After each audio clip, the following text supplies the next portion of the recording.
আবু লাহাব সামনের মধ্যে ছিল। যখন আল্লাহর রাসূল বললেন, আমি দেখতে পাচ্ছি তোমাদের উপরে আল্লাহর আযাব ও গজব আসবে, তোমরা যদি আযাব ও গজব থেকে বাঁচতে চাও তাহলে তোমরা সকলে লা ইলাহা ইল্লাল্লাহ বলো, তাহলে তোমাদের আযাব ও গজব চলে যাবে। এই কথাটা বলতে দেরি হয়, আবু লাহাব আপন চাচা সামনের থেকে একটা পাথর নিয়ে, একটা পাথর হাতে নিয়ে আল্লাহর রাসূলের চেহারা মুবারকের দিকে এইভাবে নিক্ষেপ করলো, ঢিল মারলো, পাথর মারলো, আর বলল তাব্বাল্লাকা আলিহাদা জামাআতানা, হে মুহাম্মদ এই জন্য বুঝি তুমি আমাদেরকে ডেকেছ, একত্রিত করেছ, তুমি ধ্বংস হও। জোরে বলেন নাউজুবিল্লাহ। আবু লাহাব বলে, মুহাম্মদ তুমি ধ্বংস হও। এই কথা বলে যখন আবু লাহাব নবীজির দিকে পাথর নিক্ষেপ করছে, আল্লাহ তাআলা বলেন, জিবরাইল রে এই পাথরটা যেন আমার নবীর গায়ের মধ্যে না পড়ে। আর আবু লাহাব বদদুয়া করেছে আমার নবী যেন ধ্বংস হয়ে যাওয়ার জন্য। আমি আল্লাহ তাআলা একটা সূরা নাম দিয়া দিলাম, একটা গোটা সূরা কমপ্লিট একটা সূরা নিয়া আমার নবীর কাছে জানায়া দে। আমার নবীর সাথে সাথে এই সূরা পড়লেন, তাব্বাত ইয়াদা আবি লাহাবি ওয়া তাব। আল্লাহ তাআলা জানায়া দিলেন, হে আবু লাহাব তুই ধ্বংস হ, তোর হাত দুইটি ধ্বংস হবে, সাথে সাথে তুইও ধ্বংস হয়ে যাবি। জোরে বলেন আল্লাহু আকবার। আবু লাহাব তার জন্য বদদুয়া করছে, নবীজির জন্য বদদুয়া করছে। আর আল্লাহ ডাইরেক্ট আবু লাহাবকে বলে, তাব্বাত ইয়াদা আবি লাহাবি ওয়া তাব, আবু লাহাবের হস্তদ্বয় ধ্বংস হোক। ধ্বংস হোক সে নিজে, কে বলেছেন? জোরে বলেন। আল্লাহ বলেছেন আবু লাহাবের হস্তদ্বয় ধ্বংস হোক, দুইটা হাত ধ্বংস হয়ে যায়। আপনাদেরকে আমি জিজ্ঞেস করি, আবু লাহাব কয় হাতে পাথর মারছে? আল্লাহ বলছেন দুই হাতের কথা। দুই হাতের কথা কেন আল্লাহ বললেন? যুক্তির সঙ্গত ভাবে এক হাতে পাথর মারছে, আল্লাহ তাআলা তো একটা হাতেই ধ্বংস করার কথা, কিন্তু দুইটা হাত কেন ধ্বংস করার কথা বল? हर लाज़ाए मोमिन की नईशान नईयान, हर लाज़ाए मोमिन की नईशान नईयान, गुफ्तार में गिरदार में अल्लाह की बुरहान, गुफ्तार में गिरदार में अल्लाह की बुरहान, तो क़हार व गफ़्फ़ार व क़ुद्दूस व जबरूत, ये चार अनासर हो तो बंदा ये मुसलमान, ये चार अनासर हो तो बंदा ये मुसलमान। हमसाया जिब्रील अमी बंदा खाकी, हमसाया जिब्रील अमी बंदा खाकी, है उसका नशीमन न बुखारा बदख्शाब, है उसका नशीमन न बुखारा न बदख्शाब, उल्फत में बराबर के वफा हो का जफा हो, उल्फत में बराबर के वफा हो के जफा हो, हर चीज में लज्जत है अगर दिल में मजा हो, हर चीज में लज्जत है अगर दिल में मजा हो। আলহামদুলিল্লাহ, ফাকরে দরবারে অসংখ্য অগণিত শুকর ও সুজুদ যে মহান রব্বুল আলামিন আমাদেরকে বিভিন্ন কাজকর্ম থেকে ফারেক করে পবিত্র জুমার দিন আল্লাহর ঘর মসজিদে উত্তম জায়গায় উত্তম ইবাদত করার মতো যেই মহান মনিব আমাদেরকে সময়টুকু সুযোগ করে দিয়েছে, সেই মহান মনিবের দরবারে আপ্লুত কণ্ঠে সমস্যা নতশির উচ্চ আওয়াজে দিল থেকে কালিমাতু শুকর আদায় করি আলহামদুলিল্লাহ।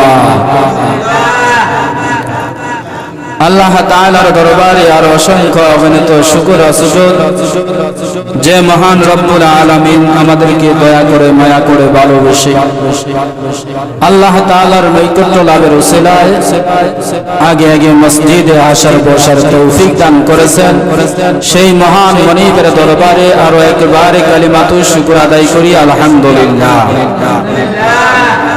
কোন ভূমিকার দিকে না গিয়ে আমি কুরআনুল কারীমের প্রসিদ্ধ একটি সূরা সূরাতুল লাহাব তেলাওয়াত করেছি। এই অল্প সময়ের মধ্যে আয়াতের তরজমা এবং শানে নজুল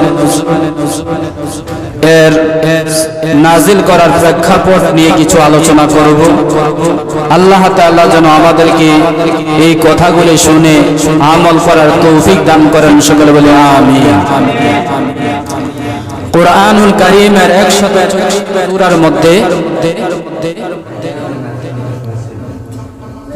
12 নম্বর সূরা, 11 নম্বর সূরা সূরাতুল লাহাব। কয় নম্বর সূরা? 111 নম্বর সূরা। এই 111 নম্বর সূরা আমাদের বিগত 12, 13, 14 নম্বর সূরা আমরা এর উপরে কিছু আলোচনা করেছি, শুনেছি। আজকে আমরা 11 নম্বর সূরা নাজিল হওয়ার প্রেক্ষাপট আলোচনা করব। কিছু তরজমা করা হবে, কিছু আনুষঙ্গিক কথা বলা হবে। আল্লাহ তাআলা যেন আমাদেরকে কথা বলা এবং শোনার তৌফিক দান করেন, সকলে বলি আমিন। আমরা সকলে সূরাতুল লাহাব প্রত্যেকটি মুসলমান এবং মসজিদে যত মানুষ আছেন এমন কোন মুসলমান নাই আমার জানা মতে যে সূরাতুল লাহাব এই সূরাটা কেউ পারি না। তাব্বাত ইয়াদা সূরাটা প্রত্যেকটা মুসলমান জানা আছে না নাই? কারো শুদ্ধ কারো অশুদ্ধ, কিন্তু প্রত্যেকটি মানুষ এই তাব্বাত ইয়াদা সূরাটা সকলে জানে, সকলে পড়তে পারে। নামাজের মধ্যে আমরা পড়ি, কিন্তু এই সূরাটা আল্লাহ তাআলা কেন নাজিল করলেন, কারণ কি, প্রেক্ষাপট কি, এটাকে আরবি বলা হয় শানে নজুল। এই নাজিল করার কারণটা কি আল্লাহ তাআলা কুরআনুল কারীমের মধ্যে দিয়ে দিয়েছেন, যে এর কারণ কি। সূরাতুল লাহাব এই কুরআনুল কারীমের 111 নম্বর সূরা। এই সূরাতে হরফ আছে 80টি। সূরাতুল লাহাবে হরফ আছে কয়টি? 80টি। কোন মুমিন বান্দা যদি সূরাতুল লাহাব তাব্বাত ইয়াদা প্রথম থেকে শেষ পর্যন্ত পড়ে, ফি জিদিহা হাবলুম মিন মাসাদ, এতটুকু যদি পড়ে, তাহলে একটি হরফের বিনিময়ে যদি 10টি করে নেক লেখা হয়, তাহলে 80টি হরফের বিনিময় তার আমল নামায় তাব্বাত ইয়াদা একবার পড়লে 800 নেক তার আমল নামায় লিখে দেওয়া হয়। সুবহানাল্লাহ। তাহলে তাব্বাত ইয়াদা একবার পড়লে কতটা নেক পাওয়া যায়? 800 নেক। কত নেক? জোরে বলেন। 800 নেক পাওয়া যায় যদি একবার তাব্বাত ইয়াদা তেলাওয়াত করি। এই সূরা সূরাতুল লাহাব, এই লাহাব কেন নাম দিলেন? এর মধ্যে দুইটা সূরার নাম পাওয়া যায়। সূরাতুল লাহাবের নাম সূরাতুল মাসাদ, সূরাতুল মাসাদ। একটি নাম হলো সূরাতুল মাসাদ, আরেকটি সূরার নাম হলো, আরেকটি হলো সূরাতুল লাহাব। লাহাব গৌর বর্ণ অর্থাৎ লাল বর্ণ। এই কারণে আল্লাহ তাআলা সূরাতুল লাহাব কেন নাযিল করলেন? কারণ হলো আল্লাহর রাসূল সাল্লাল্লাহু আলাইহি ওয়াসাল্লাম, বুখারী ও মুসলিম শরীফের বর্ণনা এসেছে, ওয়ানযির আশীরাতাকাল আকরাবিন। এই আয়াত যখন নাযিল হয়, বুখারী এবং মুসলিম শরীফের বর্ণনা এসেছে, এই আয়াতটি যখন নাযিল হয়, আল্লাহর রাসূল সাফা পাহাড়ের মধ্যে দাঁড়ালেন। দাঁড়িয়ে তখন তার গোত্রদেরকে, তার বংশীয় লোকদেরকে, মক্কার লোকদেরকে, কুরাইশ বংশের লোকদেরকে আল্লাহর নবী বললেন, ইয়া আসবাহু। এই শব্দটা যখন সাফা পাহাড়ের মধ্যে উঠে, কোন ব্যক্তি যদি তৎকালীন জমানায় কাউকে সম্বোধন করে ডাকতেন, তখন মানুষেরা কোন বিপদ সংকেত দিবে বলে তারা মনে আশা করে এক জায়গায় জমা হতো। তারা এক জায়গায় জমা হতো।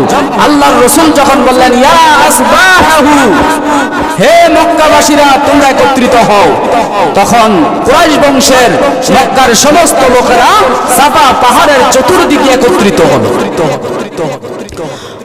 একত্রিত হবার পরে আল্লাহর রাসূল বললেন, হে কুরাইশ বংশের লোকেরা, আমি যদি বলি তোমাদেরকে পাহাড়ের পেছন দিক দিয়ে তোমাদের উপরে তোমাদের শত্রুতা আক্রমণ করবে, তোমাদের দুশমনেরা শত্রুরা তোমাদের উপরে আক্রমণ করবে, তোমরা কি এটা বিশ্বাস করো? সমস্ত মক্কাবাসীরা বলল, মুহাম্মদ তুমি জীবনে একটা মিথ্যা কথা বলো নাই, কোনদিন তুমি বাটপারি করো নাই, কোনদিন সিটারের কথা বলো নাই। আজকে যেহেতু তুমি বলতেছো পাহাড়ের ওপারে থেকে শত্রুরা আমাদের উপরে আক্রমণ করবে, তুমি যেহেতু আল আমিন আস-সাদিক, তুমি সত্যবাদী, তুমি কোনদিন মিথ্যা কথা বলো নাই, অতএব আমরা বিশ্বাস করি তোমার এই কথার উপরে। আল্লাহর নবী বলেন, আমি দেখতে পেলাম তোমাদের কুফরি ও শিরকের কারণে আল্লাহর পক্ষ থেকে তোমাদের উপরে আযাব ও গজব আসতেছে। তোমরা যদি আযাব ও গজব থেকে বাঁচতে চাও তাহলে তোমরা সকলে বলো লা ইলাহা ইল্লাল্লাহ তুফলিহুন। তোমরা সকলে বলো লা ইলাহা ইল্লাল্লাহ, তাহলে তোমরা সফল হয়ে যাবে, তোমরা কামিয়াবি হয়ে যাবে। সমস্ত মক্কাবাসীর মধ্য থেকে সামনে ছিলাম আপন চাচা আবু লাহাব, কিন্তু আবু লাহাবের তার নাম আবু লাহাব ছিল না, আবু লাহাবের নাম ছিল আব্দুল উজ্জা। কি নাম? জোরে বলেন, জোরে বলেন, কি নাম ছিল? আবু লাহাবের আসল নাম হলো আব্দুল উজ্জা, কিন্তু আমরা সবাই তাকে আবু লাহাব বলে পরিচিত, কারণ পরিচয়টা আল্লাহ তাআলা কুরআনুল কারীমে সূরা লাহাবের মধ্যে বর্ণনা করে দিয়েছেন, তার পরিচয়টা দিয়েছেন। আব্দুল উজ্জা তার নাম, আল্লাহ তাআলা তার নাম দিলেন আবু লাহাব। কেন আবু লাহাব দিলেন? কারণ লাহাব এই জন্য সূরার নাম দেওয়া হয়েছে, কারণ আল্লাহ তাআলা 114টা কোরআন সূরা 114টি সূরার মধ্যে কোনো শিরকপূর্ণ কোনো সূরা নাই, কুফরিপূর্ণ কোনো সূরা নাই। এই জন্য আব্দুল উজ্জা নামটা শিরকপূর্ণ, এই জন্য আল্লাহ তাআলা কোরআন শরীফের মধ্যে তার আসল নামের পরিচয় দেয় নাই, যেহেতু তার নামটা শিরিক। এই শিরিকের নামে কোরআনে আল্লাহ তাআলা সূরা না দিয়া আল্লাহ তাআলা আবু লাহাবের নামে লাহাব সূরা দান করছে। আবু লাহাব সামনের মধ্যে ছিল, যখন আল্লাহর রাসূল বললেন, আমি দেখতে পাচ্ছি তোমাদের উপরে আল্লাহর আযাব ও গজব আসবে, তোমরা যদি আযাব ও গজব থেকে বাঁচতে চাও তাহলে তোমরা সকলে লা ইলাহা ইল্লাল্লাহ বলো, তাহলে তোমাদের আযাব ও গজব চলে যাবে। এই কথাটা বলতে দেরি হয়, আবু লাহাব আপন চাচা সামনের থেকে একটা পাথর নিয়ে, একটা পাথর হাতে নিয়ে আল্লাহর রাসূলের চেহারা মুবারকের দিকে এইভাবে নিক্ষেপ করলো, ঢিল মারলো, পাথর মারলো, আর বলল তার পাল্লাকা আলী হাদা জামাতানা, হে মুহাম্মদ এই জন্য বুঝি তুমি আমাদেরকে ডেকেছ, একত্রিত করেছ, তুমি ধ্বংস হও। জোরে বলেন নাউজুবিল্লাহ। আবু লাহাব বলে, মুহাম্মদ তুমি ধ্বংস হও। এই কথা বলে যখন আবু লাহাব নবীজির দিকে পাথর নিক্ষেপ করছে, আল্লাহ তাআলা বলেন, জিবরাইল রে এই পাথরটা যেন আমার নবীর গায়ের মধ্যে না পড়ে। আর আবু লাহাব বদদুয়া করেছে আমার নবী যেন ধ্বংস হয়ে যাওয়ার জন্য। আমি আল্লাহ তাআলা একটা সূরা নাম দিয়ে দিলাম, একটা গোটা সূরা কমপ্লিট একটা সূরা নিয়া আমার নবীর কাছে জানায়া দে। আমার নবীর সাথে সাথে এই সূরা পড়লেন, তাব্বাত ইয়াদা আবি লাহাব ওয়া তাব। আল্লাহ তাআলা জানায়া দিলেন, হে আবু লাহাব তুই ধ্বংস হস, তোর হাত তুই ধ্বংস হবে, সাথে সাথে তুইও ধ্বংস হয়ে যাবি। যখন আল্লাহু আকবার। আবু লাহাব কার জন্য বদদুয়া করছে? নবীজির জন্য বদদুয়া করছে। আর আল্লাহ ডাইরেক্ট আবু লাহাবকে বলে, তাব্বাত ইয়াদা আবি লাহাব ওয়া তাব, আবু লাহাবের হস্তদ্বয় ধ্বংস হোক। ধ্বংস হোক সে নিজে, কে বলেছেন? জোরে বলেন। আল্লাহ বলেছেন আবু লাহাবের হস্তদ্বয় ধ্বংস হোক, দুইটা হাত ধ্বংস হয়ে যায়। আপনাদেরকে আমি জিজ্ঞেস করি, আবু লাহাবে কয় হাতে পাথর মারছে? আল্লাহ বলছেন দুই হাতের কথা। দুই হাতের কথা কেন আল্লাহ বললেন? যুক্তির সঙ্গতভাবে এক হাতে পাথর মারছে, আল্লাহ তাআলা তো একটা হাতেই ধ্বংস করার কথা, কিন্তু দুইটা হাত কেন বললেন? ইয়াদুন তাব্বাত ইয়াদা, বহু বছর যদি ইয়াদুন বলতেন তাহলে এক হাত বুঝাইতো, যেহেতু দুই হাতের কথা আল্লাহ তাআলা উল্লেখ করেছেন, মুফাসসির একরাম বলেন দুই হাতের কথা আল্লাহ তাআলা এই জন্য বলেছেন কারণ কোন মানুষ এক হাতে দৌড় দিতে পারে না, এক হাতের জন্য আরেক হাতের লাড়া এবং তার শক্তি যোগানো হয়, ঠিক কিনা? এক হাতে ইটা দিলে আরেক হাত বাঁকা কইরা ইটা দিতে হয়, ঠিক না ভাই? ঠিক। মুফাসসিরিন একরাম বলেন বাঁ হাত তার ডান হাতে সহযোগিতা করছে, এই সহযোগিতা করার কারণে আল্লাহ তাআলা বাম হাতকে ধ্বংস করে দিয়েছেন। কথা বুঝবেন ভালো করে। আল্লাহ তাআলা নবীর রক্ষা করেছে আবু লাহাব, আর আবু লাহাব এক হাতে পাথর মারছে নবীকে, আল্লাহ তাআলা ধ্বংস করার কথা এক হাতকে, কিন্তু আল্লাহ তাআলা ধ্বংস করলেন দুই হাতকে, কারণ যে সহযোগিতা খারাপের দিকে করে আল্লাহ ওই খারাপটাকে সহযোগিতা ব্যক্তিকেও ছাড় দেয়। জোরে বলেন দেন। এই কোরআনুল কারীম সূরাতুল লাহাব যদিও ১৩,০০০ বছর আবু লাহাবের আগে ১৩,০০০ বছর পূর্বে আবু লাহাবের উদ্দেশ্য করে নাযিল করা হয়, কিন্তু এই আবু লাহাব কিয়ামত পর্যন্ত কি কেউ আসবে না? কি আসবে না? তাহলে এই সূরা কি অসল হয়ে যাবে? এই কোরআন কি কিয়ামত পর্যন্ত না ১৩,০০০ বছর আগ পর্যন্ত? জোরে বলেন কিয়ামত পর্যন্ত কোরআন, এই কোরআনুল কারীমের সূরা কিয়ামত পর্যন্ত থাকবে।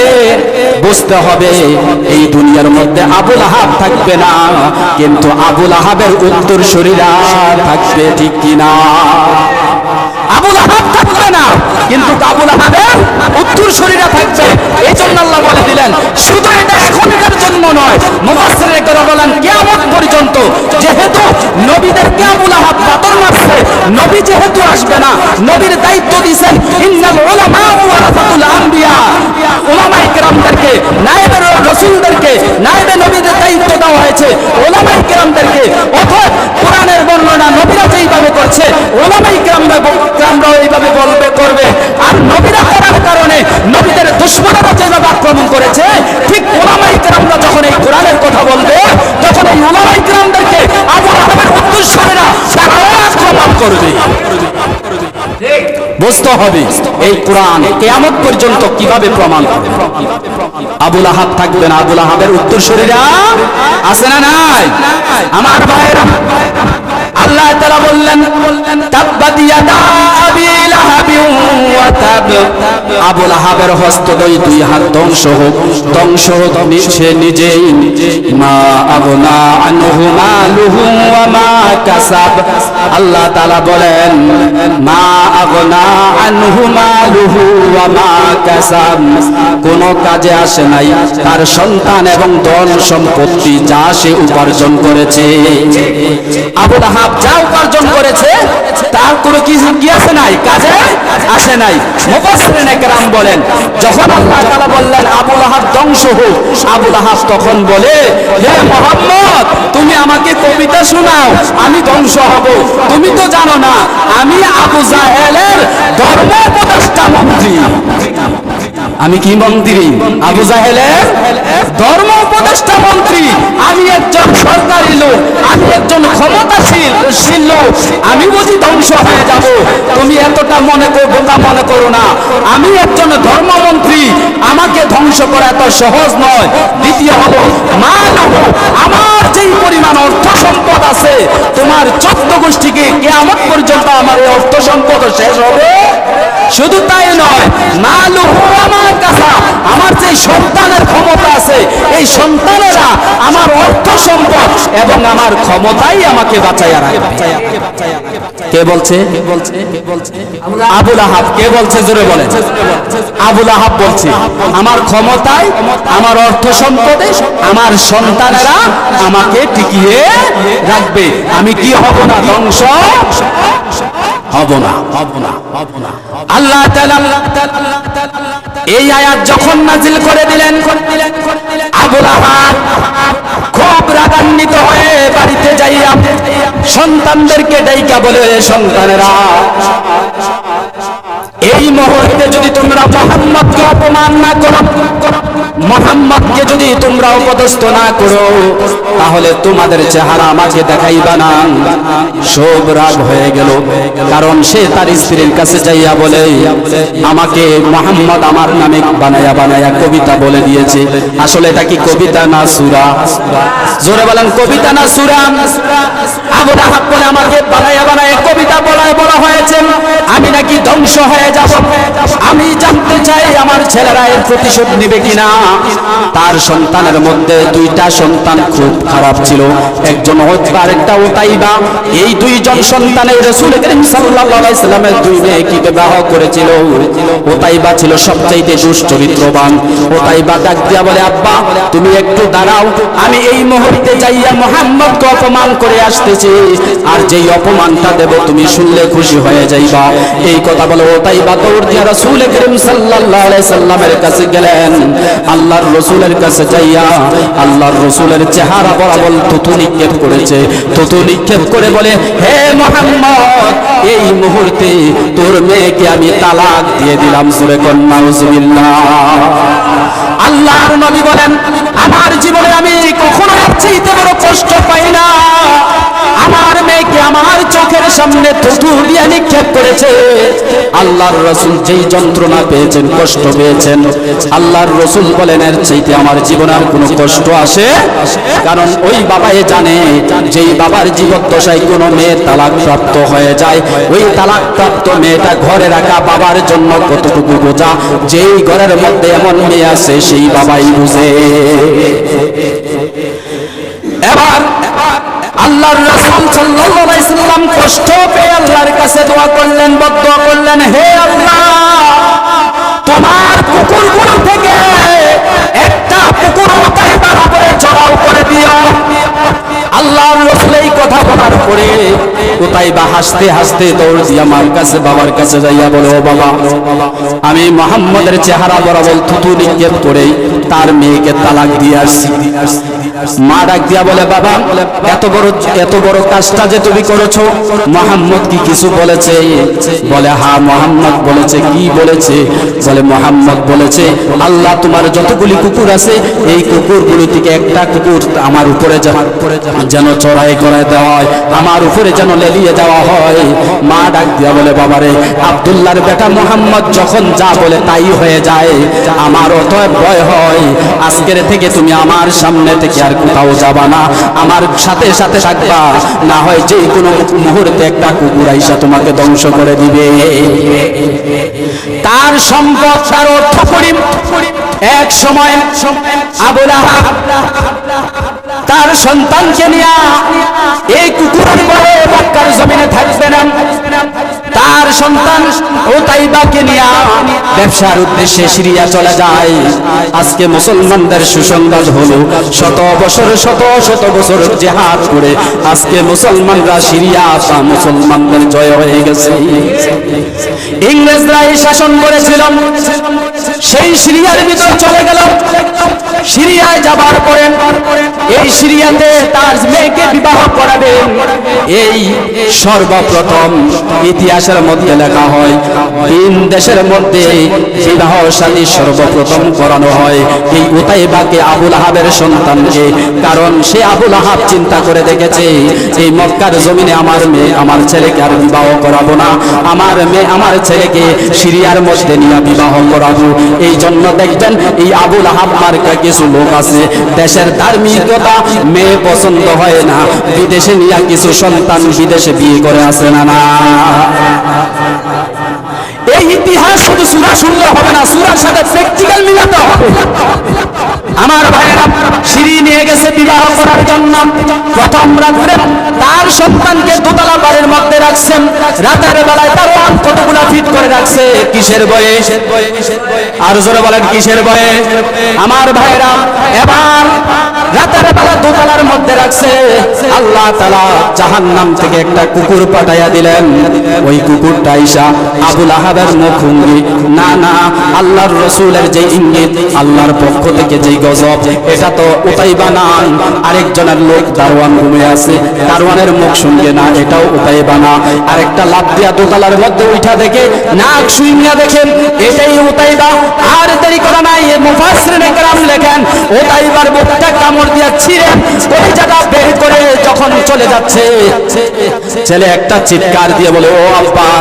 এতটুকু শব্দ বলার সাথে সাথে বাবার ঘুম ভেঙে যায়। তাকায়া দেখে সন্তান দুনিয়ার জমিনে নাই, কলিজা নিয়ে কুকুর চলে যায়। আমার ভাইয়েরা, আল্লাহ তাআলা বলেন অচিরেই তারা জাহান্নামের অগ্নিতে প্রবেশ করবে। অগ্নিতে অচিরে আবু লাহাব কোথায় যাবে? জাহান্নামের মধ্যে। শুধু সে না, শুধু আবু লাহাব যাবে না, সাথে আবু লাহাবের স্ত্রীও। আবু লাহাব যাবে না, সাথে কে আছে? নেতা হলো আবু লাহাব, নেত্রী হলো স্ত্রী উম্মে জামিলা। নাম কি? উম্মে জামিলা। এই জন্য মুফাসসিরিনে কেরাম বলেন যুগে যুগে আবু লাহাব থাকবে, আবু লাহাবের উত্তরসূরি নেতাও থাকবে, উম্মে জামিলার মতো নেত্রীও থাকবে, উম্মে জামিলার মতো নেত্রীও থাকবে। এবার আল্লাহর রাসূল সাল্লাল্লাহু আলাইহি সাল্লাম বলেন, আল্লাহ তাআলা বলেন উম্মে জামিলাও জাহান্নামে যাবে। কেন? বলে হাম্মালাতুল হাতাব। ওই ব্যক্তিটা হাম্মালাতুল হাতাব, ইন্ধন দিত। ইন্ধন বুঝেননি? তুই মারামারি করবি না, টিয়া পয়সা যা লাগে আমি দেবো, মামলা করে দেয় যা লাগে আমি দেবো। মারামারি লাগলে আরেকজন ইন্ধন দেয় কি দেয় না? এরকম সমাজ আছে না? নাই। দেখবেন লাগছে যা লাগে আমি দেবো, তুই মামলা কর, লড়াইয়ে জিততেই বাবার। এরকম আছে না? নাই। এটা কার কাম? উম্মে জামিলার কাম। জোরে কার কাম? আবু লাহাবের স্ত্রীর কাম। বলে ইন্ধন দিত হাম্মালাতুল হাতাব। ওই মহিলা ইন্ধন দিত। কেমন ইন্ধন দিত? একদিন আল্লাহর রাসূল খানায় কাবার সামনে কোরআন শরীফ তেলাওয়াত করতেছে। আবু লাহাবের স্ত্রীর ঘুম আসে না। আবু লাহাবের স্ত্রী উম্মে জামিলা নবীর উপর আক্রমণ করবে। আপন চাচি। কি চাচি? আপন চাচি। আবু জাহাল গ্রামের চাচা, আবু জাহেল কি চাচা? আর আবু লাহাব আপন চাচা। আবু লাহাব কি? আপন চাচা। উম্মে জামিলার ঘুম আসে না। মুহাম্মদকে মারতে হবে, পাথর নিক্ষেপ করতে হবে। আয়েশা খানায় কাবা শরীফের মধ্যে আয়েশা দেখে আবু বকর দেখা যায়, দূর থেকে মুহাম্মদুর রাসূলুল্লাহকে দেখা যায়। একটা পাথর নিয়ে আসছে, আল্লাহর রাসূলের উপর আক্রমণ করবে। যখন এই হেরাম শরীফের ভিতরে ঢুকছে, পাথর মারবে, এমন সময় দেখা যায় রাসূলকে দেখা যায় না। আবু বকরকে জিজ্ঞেস করে, ও আবু বকর, তোমার বন্ধু মুহাম্মদ কোথায়? বলে কেন? বলে তাকে মারতে আসছি আমার গুসা থামানোর জন্য।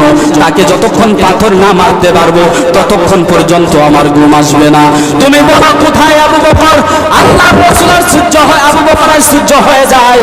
এই যে আল্লাহর রাসূল বসে বসে কোরআন শরীফ পড়তেছে, কিন্তু উম্মে জামিলা দেখে আবু বকরের সামনে কোরআন শরীফ পড়ে, উম্মে জামিলার সামনে কোরআন শরীফ পড়তেছে খানায় কাবার ভিতরে, কিন্তু উম্মে জামিলা দেখে না। আবু বকর কিছু বলে না। কতক্ষণ পরে চলে গেল। আল্লাহর রাসূল জিজ্ঞেস করে, ও নবী, আমি আপনাকে স্পষ্ট কোরআন তেলাওয়াত শুনতেও পাই, দেখতেও পাই, কিন্তু উম্মে জামিলা কেন দেখলো না? তখন আল্লাহ তাআলা আয়াত নাযিল করে দিল, হে মুমিনা, যখন আল্লাহ তাআলার কোন কোরআনের মজলিসে কোরআন শরীফ তেলাওয়াত করতে থাকে, ওই ব্যক্তিটাকে আল্লাহর রহমতের ফেরেশতারা বেষ্টন করে নেয়। অর্থাৎ যেই জায়গার মধ্যে মাহফিল হয়, যেই জায়গায় কোরআনের আলোচনা করা হয়, ওই পুরো এলাকাটা আল্লাহর পক্ষ থেকে রহমতের বেষ্টন নাযিল হয়ে যায়।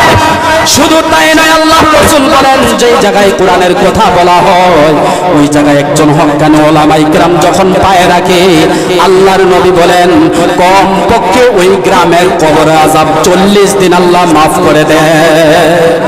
কয়দিন? জোরে বলেন, আরো জোরে বলেন, কয়দিন? কোরআনের যেখানে আলোচনা হয় সেটা রহমতের ফেরেশতারা পুরো এলাকা ডেকে নেয়, আর রহমতের ফেরেশতারা আনন্দ করে যে এই এলাকার ভিতরে কোরআনের কথা বলা হয়, আল্লাহর কথা বলা হয়। উম্মে জামিলা কোরআন শরীফ তেলাওয়াত করার কারণে আল্লাহ তাআলা নবীকে রহমতের ফেরেশতা দিয়ে ঢেকে দিয়েছেন। উম্মে জামিলা চলে গেল।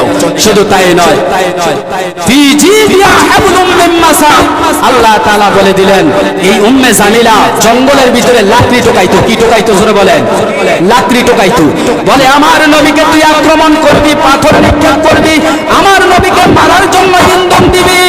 তবে শুনে রাখ, একদিন ফি জিদিহা হাবলুম মিন মাসাদ, তখন তখন ওই উম্মে জামিলা লাকড়ির বোঝা খেজুরের রস খেজুরের ডালা দিয়া রশি পাকাইয়া খেজুরের ডালা দিয়া রশি পাকাইয়া ওই গাটুরিটা লাকড়ির গাটুরিটা মাথায় নিয়েছে। মাথায় নিয়ে ওই লোকটা উম্মে জামিলা বাড়ির দিকে আসতেছে। হঠাৎ করে ওই লাকড়ির বোঝাটা পেছনে চলে যায় আর রশিটা গলার মধ্যে ফাঁসি লেগে যায়। আর এই ফাঁসি দিয়ে আল্লাহ তাআলা তাকে দুনিয়া থেকে চিরবিদায় করে দিয়েছে। এই জন্য মুফাসসিরিনে কেরাম বলেন এই শুধু সূরা পড়তে হবে না, সূরার তাৎপর্য বুঝতে হবে, শানে নজুল বুঝতে হবে। যখন মানুষ মুসলমান যখন মানুষ কোরআন বুঝবে, যখন কোরআন বুঝবে তার ঈমানের পাওয়ার বেড়ে যাবে, তার ঈমানের পাওয়ার বেড়ে যাবে। এই জন্য মুফাসসিরিনে কেরাম বলেন যুগে যুগে আবু লাহাব থাকবে না, আবু লাহাবের উত্তরসূরি থাকবে, উম্মে জামিলা থাকবে না। উম্মে জামিলার মতো নেতৃত্ব দেওয়ার মানুষ, জোরে বলেন মানুষ থাকবে। আল্লাহর রাসূল বলেন যদি উলামায়ে কিরামের মধ্যে ওই উম্মে জামিলা যেইভাবে ইন্ধন দিয়া দিয়া উম্মে জামিলা যেইভাবে নবীকে কষ্ট দিত, একদল লোক কিয়ামতের আগে নায়েবে রাসূলদেরকে এইভাবে কষ্ট দিবে আর এই কষ্টের শেষ পরিণত হবে তাদেরকেও আমি আল্লাহ তাআলা দুনিয়ার জমিনে ফাঁসির কাষ্ট দিয়া মারব। তাহলে এই আলোচনা থেকে আমরা কতটুকু বুঝলাম এই সূরা শুধু পড়ি তা নয়, নবীর পক্ষ গেলে রহমত আর নবীর বিপক্ষ গেলে গজব। সার্বভৌম কথা হলো নবীর পক্ষ গেলে রহমত, নবীর পক্ষে গেলে মাহফিলের পক্ষে গেলে আওয়াজ দেন না, মাহফিলের পক্ষে গেলে আর মাহফিলের বিপক্ষে গেলে কথা বুঝাইতে পারছি। কোরআনের পক্ষে রহমত, কোরআনের বিপক্ষে আল্লাহ তাআলা আমাদেরকে এই সূরাটা